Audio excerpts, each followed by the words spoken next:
Are you ready? Welcome to the Think Millions podcast, a channel where you get an unfiltered, raw, and authentic conversation about the challenges of being an entrepreneur and tips and tricks on how you can scale your business to the next level. If you are looking to scale your business, then you're in the right place. Introducing our host, Alexa D'Agostino. Hello, everyone, and welcome to today's episode of Think Millions. Today, our guest is a trailblazer in the world of technology and entrepreneurship. His name is Ed Crump. With over 30 years of hands-on experience, Ed has built an impressive career leading and innovating across a wide range of industries. He's known for his ability to rapidly develop and ship global products, bringing cutting-edge technologies to market at scale.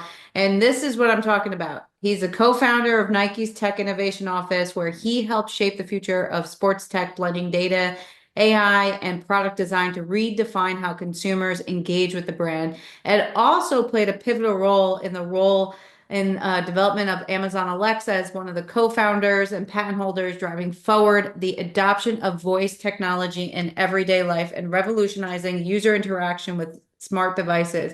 All of you that use your voice technology, that was Ed. But his experience doesn't stop there. He's seasoned data and AI entrepreneur, constantly pushing the boundaries of what's possible. Currently, he's the chief technology maverick at Champion Management Company. He continues to drive innovation and exploring new opportunities at the intersect of technology, entertainment, and sports.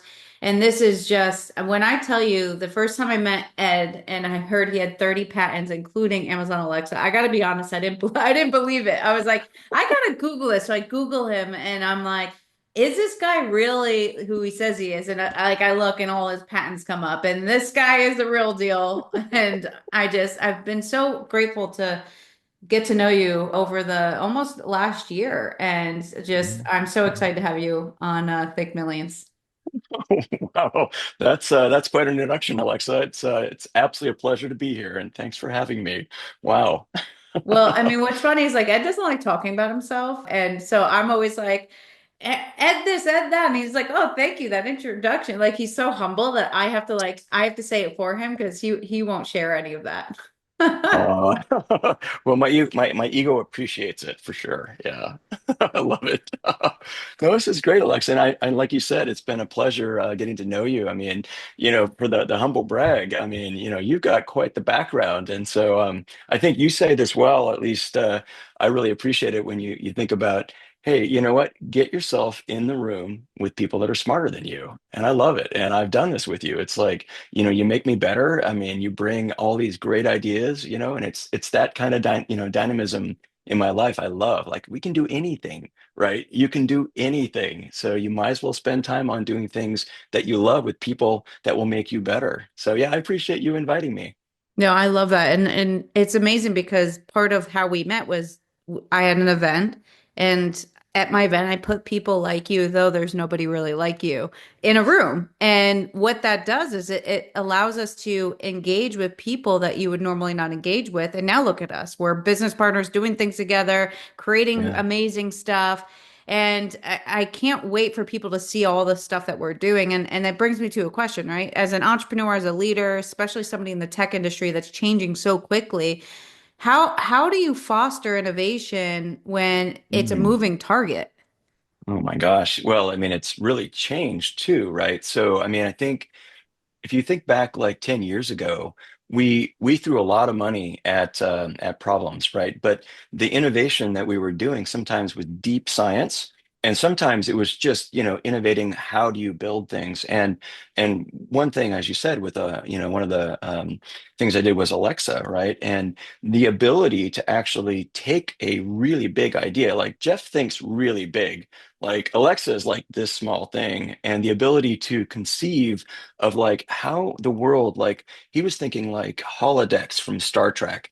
I mean, he's thinking about changing like, physics, or, using physics in a way that we don't even know how to do. So there's those class of thinkers that you have to be able to take a big idea and reduce it to practice. And so what's really changed is this, let's say in the past couple of years, really is generative AI. And what that's really done is accelerated what we would normally do. So it might take us like, years to build out some of the tech. And nowadays, you can start working with AI assistants, the chat GPTs of the world, and you can actually go through in a very short amount of time, do market, studies. You can really get out, out there into the literature of what people are thinking about and boil that into what you're building. So the ability to use AI is accelerating everything. So startup companies, you're no longer focusing on just getting things built. I mean, you literally pull up an editor, you pull up like, your co-pilots, and you literally say, build me an app that does this, and then you have a scaffolding of that, and then you start worrying about the real innovation. So things are accelerating quite a bit, and I think it's changed how we do development. But in the next 2 years, I imagine all the developers that are listening to this, all of those entrepreneurs, all of those, the folks that come to your podcast that are very successful entrepreneurs, they've been successful, can be using the new tech to actually take their ideas. Like Bezos, man, he had these ideas, and we had to spin up hundreds and hundreds of just the most brilliant, talent we could find to just pick apart that and learn and figure out how to make it. You have the wealth of the internet and the human race now to do that, so it's a lot faster than it used to be. Yeah, So it's kind of crazy. I mean, even look at Elon and robots that he's. I asked my wife, I'm like, it's only 30 grand. I'm like, can we get a robot? It will do our dishes. Like that's worth right. 30 grand, Like, come Right. on, laundry and dishes. I will pay 30,000 for that bot. And my wife was like, no. Like No. she's thinking of like those movies with like the AI bots. Oh yeah, oh yeah, Gonna yeah, this take this was over. And there's well that new this movie on Netflix now. Did you see that where it's Mhm. like the AI in the house and it like becomes the mom and it like ends up taking over? Ooh, It's yeah, wild. yeah. I don't remember Oh, the that name of it, but I know, like I know which one you're talking about. That's scary, but this is back to the but now we have to worry about things like that. Before, when you wrote programs, this because you used to write code, right? It's like it was very procedural. Even AI was very procedural. But nowadays, right, it's like you start to be using these AI kind of models and these systems that you're not really in control of how they're operating anymore, right? In some respects. And so I think that's going to change. And so I don't think we're ever going to get to I love the sensational movies, but hey, when we made Alexa, right, just remember that there was nothing really in your life that was constantly listening to you. And we've spent a lot of effort to make it so that it wouldn't like, violate your privacy. So you had to give it the wake word, right? Obviously, Alexa. And you had to be able to terrible be, name. Terrible I name. know, well, I knew in the future that you and I were going to be best buddies. And so I just, I really focused on that name. You owe me a lot of money from all the I pain do. that I've had from Yeah. people saying to me, do people make jokes about Amazon Alexa? I'm like, oh my God, it's not the first time Yeah. I've heard this. But I know the answer to this. But tell everybody how you came up with the name Alexa. Oh yeah, yeah, yeah. So this, Jeff thinks really big, and so you don't just sort of pick something at random. So there was multiple components. One big component was, hey, there's just product market fit, right? It's like, what is the right kind of name for this? What do you want to be saying in your world? So there was a list of, maybe possible candidates of like 1,500, Alexa, Echo, all sorts of things that Amazon was one of them, right? And so, but what we had is this list, and then how do you decide, right, what to pick on this list? At some point, it's a marketing activity, but the other thing is we needed a device that nobody had been able to touch really in public that had to work like 99.9% of the time hearing you. Because if it didn't, the first time it said, I didn't hear that, or whatever it is, you might give it a pass. Second time, you're like, you put that back in the box and you send it home, right? So we had to go through and come up with a systematic way of deciding, well, how do you rank these things? Turns out that of course, you take a look at the phonemes, the sounds that make up words, and then you look around globally and you say, okay, who can say those words globally, or those phonemes, I should say? What are the sounds looking like? And again, there's things like Alexa, Arexa, there's all sorts of different pronunciations of words depending on your, kind of geographically where you're at, just all sorts of things. So we went through the science of ranking these based on how likely was it to be able to be heard. And of course, Alexa was really at the top. Sorry, it I, had to happen. I know apparently, you it's can the be best pissed. name in the world. It really is a good name. You got to give yourself credit. You got a good one. And then one of the other ones was Amazon. And I can tell you that you can just imagine you've got hundreds of developers in rooms with these devices on their desk, and then just testing like Amazon as the wake word. Terrible. People walking by, it's like, what's what product? Oh, on Amazon yesterday I did this. So that was a bad wake word. But Alexa was awesome, actually. And we had things like Echo, things that we were using internally for and now externally for the device names. But Alexa was the top. Everybody could say Alexa's that, always the even top. if Always I the top. know, right? Come So on. yeah, that's why. So we had 1,500 names and we had to use science. So we scienced the shit out of it. So, a lot of the people that are listening are entrepreneurs. All right. So, in your mind, with the rapid development of AI, and as business owners, we are trying to always integrate new technology because at the end of the Mm, day, what I find, at least in my business, is I'm leveraging technology and AI and other tools, like even project management tools and all these different tools to allow me to be spending more time strategically and actually yeah. thinking through what the problem is and what the solution is rather than doing the grunt work, right? And so that's how I'm leveraging it. But in your perspective, Ed, with the rapid development of AI in particular, what are the biggest opportunities to leverage to enhance the growth of our companies? Yeah, I mean, at the end of the day, if you take a look at the pattern that's always been true, right, is if you don't have some goalposts that are out there, and I have to give, Jeff some real, credit for this, is he was always thinking 20, 10, 15, 20 years down the road. So you always need to have, where are you going? And then you have to work backwards into just year by year, and then quarter by quarter and sprint by sprint. So you have to be able to think big and then sprint towards that and then tune as you go. So that's the pattern, right? That has always worked, still works.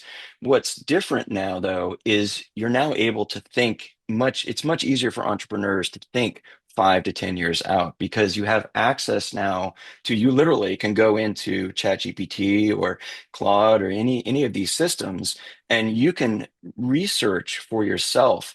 Where are the trends? Where are people doing research? Like I was talking to one of our portfolio companies, and they want to get after holograms, right? So, Hmm. oh, okay, give me a few minutes. And I went through. Now I might know a little bit about this. I might have 40 patents, around sensors and things like Oh, that. I So I said might 30. already, It's 40? Darn. yeah, well, Oops. I screwed that it's up. okay. I had to Loser. put that in there. By the way, yeah, I 10 thought it was extra only 30. patents. What a loser. I know you were like going, you're right down here, buddy. You're not up there. But it's already kind of knew a little bit what to ask. But what comes out of it is you now figure out who's doing the research and all of that. And so what's different now is I think your ability to tune where you need to go, understand where the research is already at, without necessarily. I hired like dozens of PhDs, experts in their field, for Alexa. We had the best in the world, right? And in order to do that, so those 40 patents, by the way, it's not because I'm good looking or really smart. It's because I had people around me. Like you said, I was in the room with the brightest people on the planet for this stuff. Now you have that accelerator in front of you. So for me, finance, like when I do a startup company, every entrepreneur out there, right? Startups, you go through finance, you go through people, you go through product market fit, you go through resourcing of like, how do you actually build this, if you're going to do it? So those tools are now in one place. And it used to be that you would go Google, right? You'd go research it that way and study. Now it's like you think about the end goal, and then you're effectively doing the searching, but it's coming back with fully formed, ideas for you. Now, you can't just take it as at face value, right? Hallucinations are true, especially when you start asking it like, how would I build a holodeck? So you're going to get some things that don't necessarily make sense. But that's a big difference. So entrepreneurs, my recommendation to people now, and I coach a lot of people, is get your idea straight of where you want to go. If you got 50 ideas, pick one or two, right? Focus on the big tickets that you really want to get after, and then figure out that North Star or North Stars. And then use the tools to work backwards to what that minimum viable product will be, and then what you can do to actually, what's the path. And you just don't give up. Say, hey, to ChatGPT, for example, say you are a product manager. What would the roadmap would look like from here to there? So Ed, question. So I'm gonna expand on that in a second, but what made you cut your hair? Talking about good looking. I love it. I'm Well, just I tell curious, you, and then I want the audience to all vote. So we're gonna put a vote out, and oh yeah, on our YouTube and on our social on yeah. this, I'm going to actually hold up both photos A and B and let people vote on this because I want to know what made you cut your hair.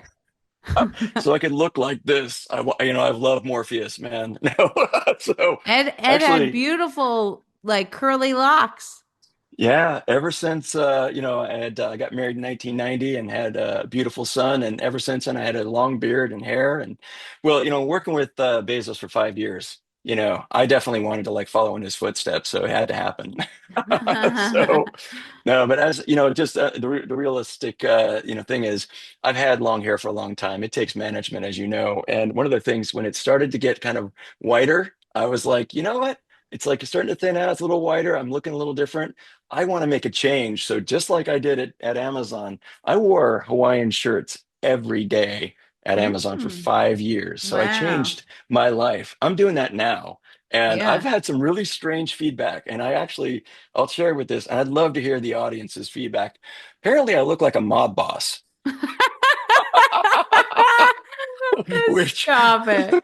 I don't know. I don't know. So, but yeah, so it's definitely it's a new look. I'm enjoying it. But hey, That's all that's that's awesome. yeah, it's good fun. So going back to the conversation, so you talked about, building product and looking at product fit and building teams, and so I want to hit Yeah, on that, right? Because I yeah, personally feel that one of the hardest things to running a business is being a leader and yeah, finding the right people and training the right people, keeping them, yeah. especially, I hate to say it, I feel like I'm going to get hate on this, but I struggle a lot with Gen Z because they're very Mhm. different. It's not bad, it's not right or wrong. It's just Yeah, we have different mentalities and different perspectives and different desires.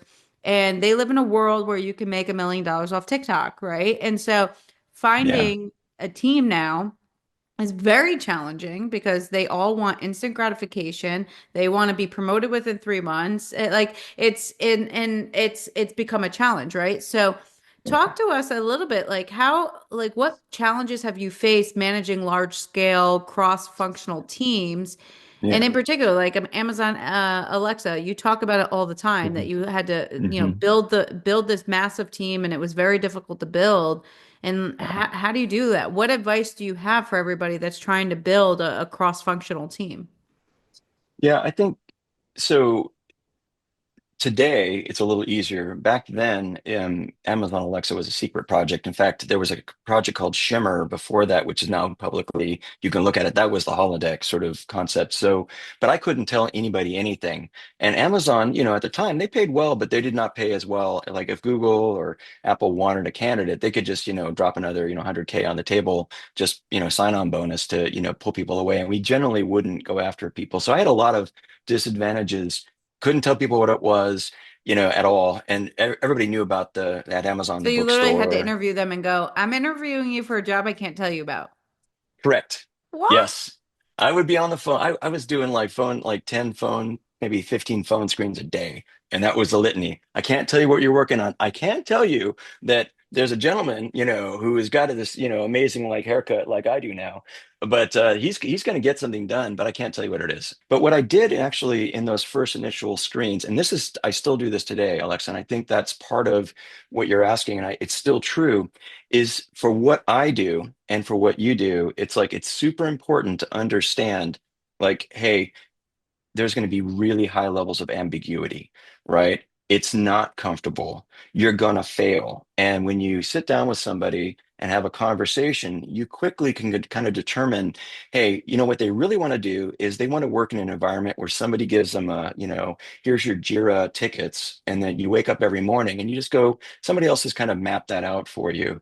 What I was looking for were the people that were experts, that were awesome, bred out of school. They could be just amazing, but they fundamentally in their personal life and in their education or their work experience, they were going after things that were hard, that they didn't know, and they were going to fail. And when I detected with somebody that they probably weren't the right fit, I would just tell them straight up. It's like, hey, you probably don't want to do this job, and here's what you told me why. And then these are the kind of jobs you might want to do that are, this is definitely an innovation. So today, we think about our portfolio companies. There's always execution, there's always operations, and there's always innovation. And I always make sure that our portfolio companies have the innovation mindset. You have to go fast. Like again, Amazon had a lot of this already baked in, even though I could not have hired anybody, the way Amazon hired them. I had to completely break all of the rules. I had all of the talent people telling me that no, we don't do it that way. And I'm like, we have to, because I needed those experts, the people that were never going to be software, developers, but I trained them to be, but they wanted to do the innovation. So today with portfolio companies, I look for that ability to, what are you doing? What do you find fun, right? What happens when somebody basically tells you no? Do you bias for action, right? Do you get in there and just go prove it? Or do you basically say, well, we can't do that? So today it's very similar. Bias for action, people that take ownership, people that are not afraid, and they communicate well. And you can get that in, frankly, in an hour interview. There's a series of questions I ask, and you can really get a good beat on people. And you can tell them, you probably don't want to do this job, or you're going to love this, kind of thing.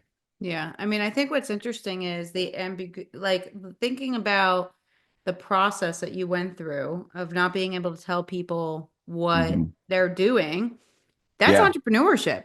When you think Yes. about entrepreneurship, you don't really know what the fuck you're doing. Like, let's be honest. We're allowed to Exactly. curse on this, Yes. by the way. Oh, good. Yeah, like sometimes I'll have my team beep it out, but whatever. But like you don't really know what the fuck you're doing as an entrepreneur. So I No. could tell you so many times I've gone into ventures not knowing what the hell I'm doing, but what I do Yes. know is that I'm good at what I do. I'm a good Yes. marketer and I can market anything. I just have to figure out what Yeah. the hell I'm marketing.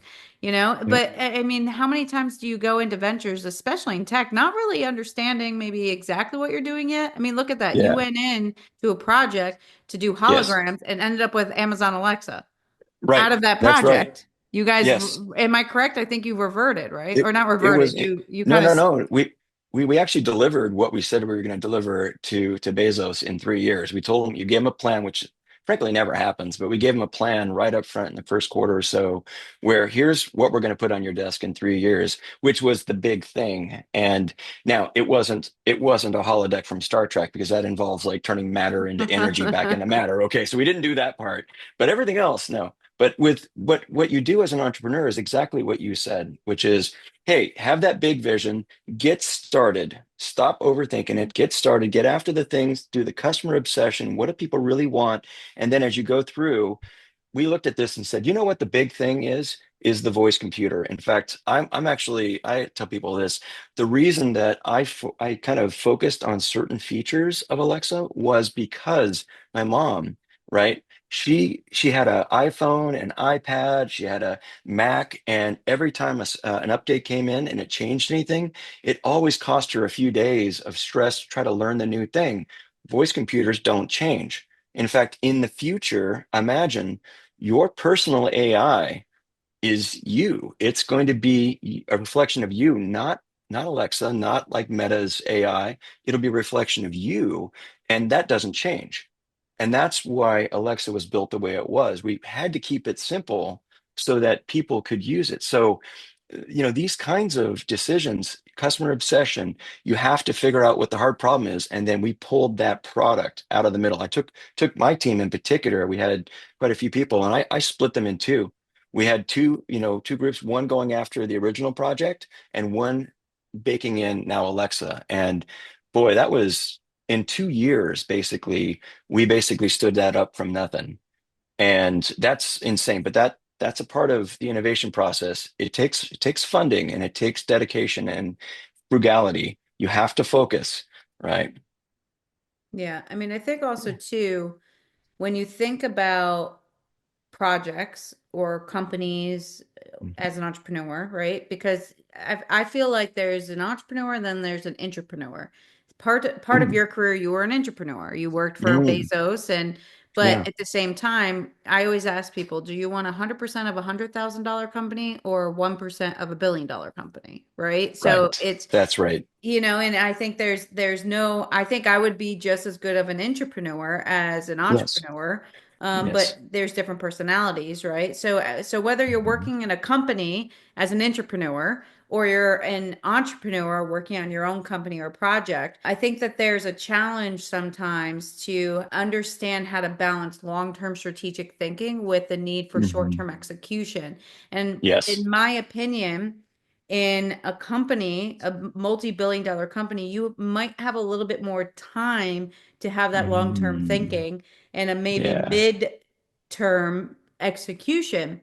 As an yeah. entrepreneur, you don't have time for that. You Not at have to all. execute quickly. So I know Yes. for me, sometimes I'm flying, I'm building the plane as I'm flying it sometimes Yeah, because you have to move. absolutely. So Yes. so putting both hats on, how do you manage long-term strategic thinking with short-term execution, especially when you're working on innovative projects that do require both risk and precision?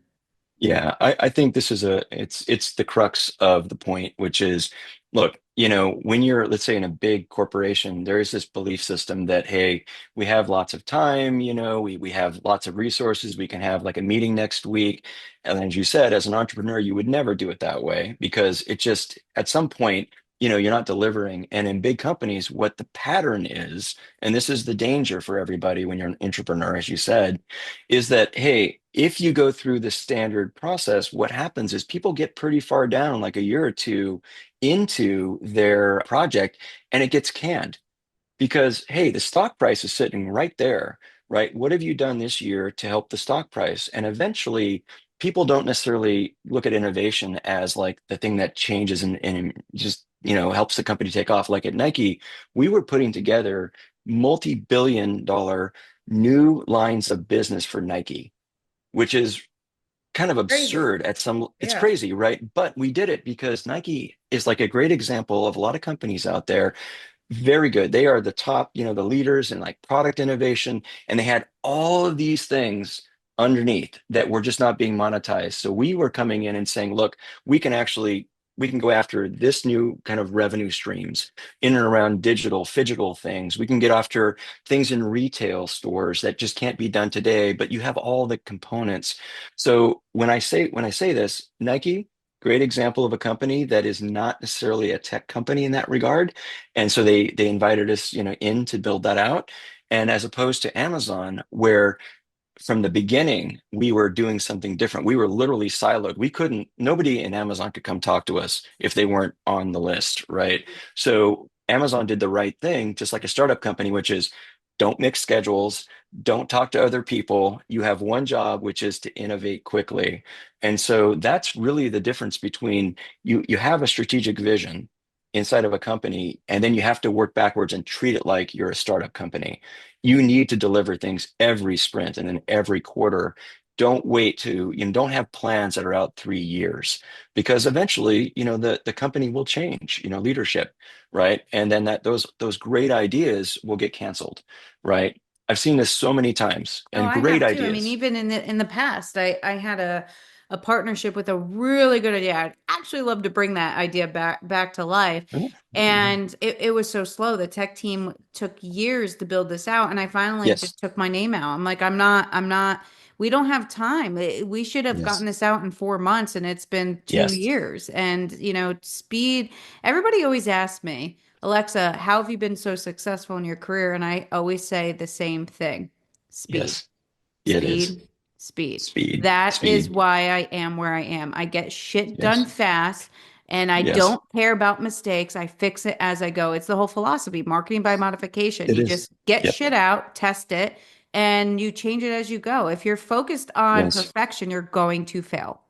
Yes, and vocally self-critical. When you are doing that and you detect that you're going in the wrong direction, You have new information, you stand up, raise your hand and say, hey, this is not going to work the way we're doing it. We need to, pivot. We need to get after, this is where we need to go. And I think that bias for action and vocally self-critical, those Amazon kind of principles that I really bought into, that's how you marry the strategic 5, 10, 20-year out vision with, you have to deliver something, because if you wait to deliver to the customer for a year, that's a year's worth of feedback you don't get. You said it. If you don't test it in your world, how do you know?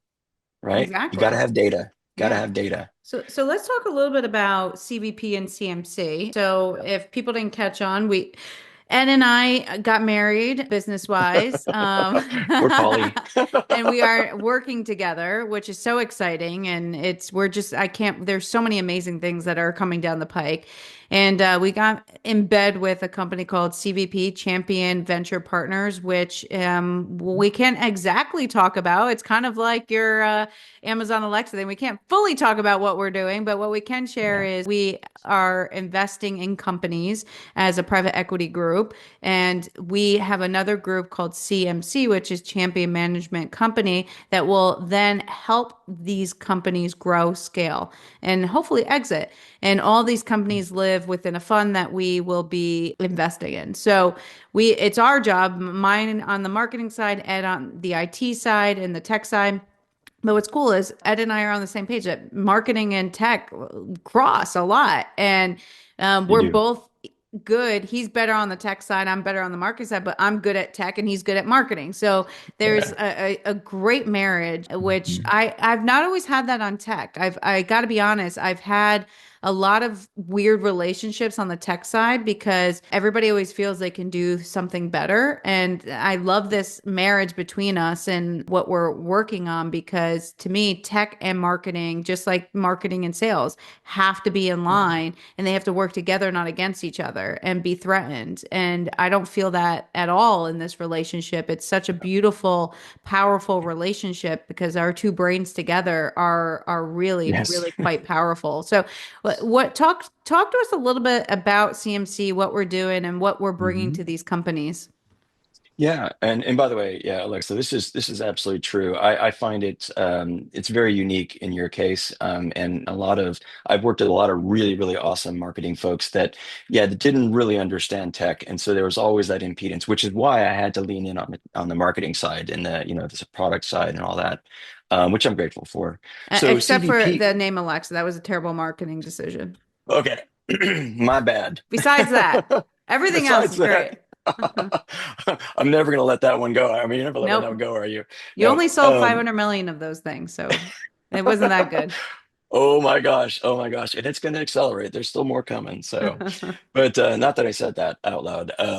But the I think for everybody on kind of listening in, so I I never would have joined Amazon. I never would have joined Nike. I'm just grateful I did for both of those because Amazon is such a big company, but they had that really entrepreneurial thing. And at Nike, I never would have thought of Nike as a company I would join just because they didn't strike me as a tech company, but underneath the hood, they had all of the, super bright people, the biomechanics and the sports science and all that. So I was grateful for both of those experiences. And same thing with Netflix, running device security there for a few years.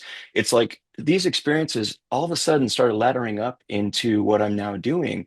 So at Nike, I really got into sports science. There's the Nike, sports, science lab. You've got the NSRL there, and I learned a tremendous amount about health and wellness and biomechanics and studying like how they're doing coaching, right?